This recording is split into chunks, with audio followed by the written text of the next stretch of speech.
Kenya en achiel kuom pinje 10 e Afrika ma ogoyo ndama manyime kedo gi midhiero mar oula ka okalo e rwako lony manyasani midendo gi dho ngere ni hydrological monitoring system mabiro nono chal mag aoche ma thothne pong' e kinde ma koth chwe kendo kelo oula.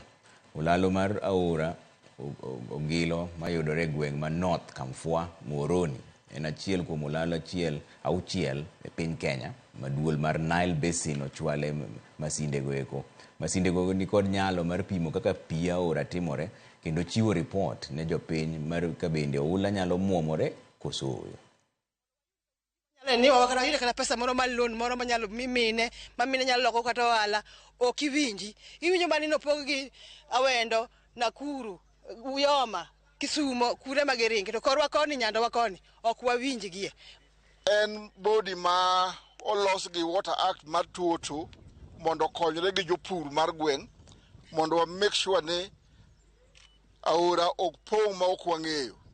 Koro wamiyo ji information na aora dhi pong' to ji chako wuok dar mapiyo piyo machon chon. Watimo kamaeri mondo konywa yudo weche mag information koso weche ma nya konyo community koso anyuolawa koso jowa mondo weche mag flood kik inygi ahinya.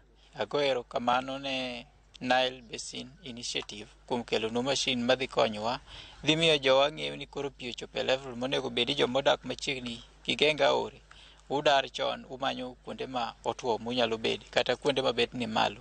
It also helps to inform the ministers who are at policy level, because technical information is very important to inform political decisions. So this is a very important station and would like to thank the government of Kenya for the collaboration